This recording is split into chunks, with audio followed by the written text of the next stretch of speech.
Se você me conhece hoje pelo método Coxa Pro 30+, você não faz ideia de onde tudo isso começou. Então eu vou te contar. Eu nasci na roça, tinha uma realidade um pouco difícil, com poucas oportunidades, sempre estudei em escola pública e nunca tinha o pensamento do que eu ia fazer. Pensava que ia trabalhar na roça, seguir os passos do meu pai, mas a minha família sempre colocou na minha cabeça que eles iriam dar oportunidade de estudo e tudo mais, mas eu não sabia o que fazer muito com essa informação. Foi quando eu me mudei de município, eu saí de um município e fui para outro município. Eu fui para uma escola onde a minha aula de educação física era diferente.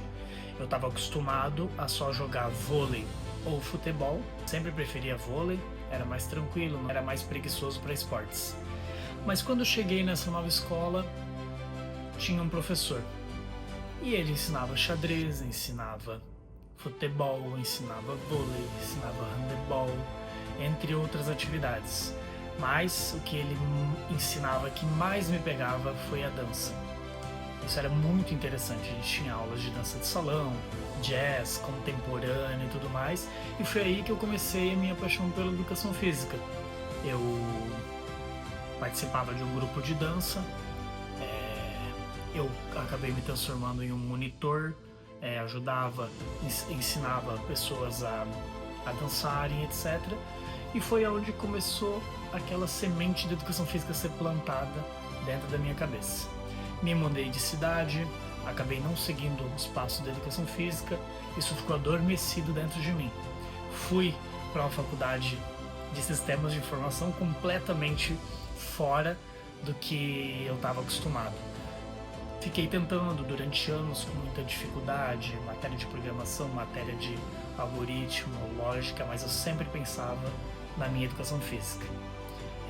Fiquei 4 anos morando em outro município, fazendo essa faculdade, foi quando eu decidi trancar.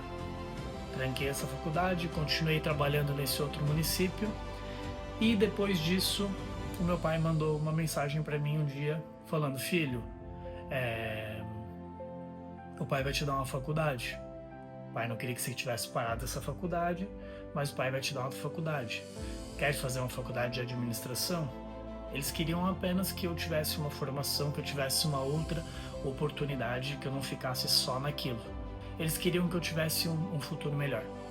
Foi aí que eu falei: pai, então, se eu fizer educação física, você paga a faculdade para mim? Ele falou: pago, filho. E foi aí meu primeiro passo. Depois que eu voltei para casa dos meus pais, a primeira coisa que eu voltei a fazer foi fazer as aulas de dança. Aquilo era uma das coisas mais legais que me permitiam na educação física. Eu gostava daquilo. E foi a partir dali que eu comecei a treinar. Eu treinava, eu dançava, eu tinha músculos fortes, eu não me lesionava nas danças e começou a paixão pela educação física. Eu tinha muita facilidade nos treinos de perna, eu testava muitas coisas porque eu estava aprendendo e porque eu estava cursando educação física. Então tudo que eu pudesse aprender, eu poderia passar para frente depois. Mas nesse meio tempo que eu vim pro litoral e eu fiz uma aula de zumba. E eu me apaixonei por aquilo, eu achei muito legal. Eu achei, nossa, que aula divertida, que aula dinâmica e etc. Usa muita força e tudo mais. E foi aí, a partir dessa aula, que surgiu uma oportunidade de eu assumir aulas de zumba na minha comunidade. Quando eu assumi essas aulas de zumba, eu entrei numa academia, dei aula de zumba na academia, dava aula de zumba em município, dava aula de zumba em vários lugares. Isso foi só o começo. Depois eu vou contar pra vocês como eu saí de professor de zumba para personal e como a pandemia fez parte desse processo.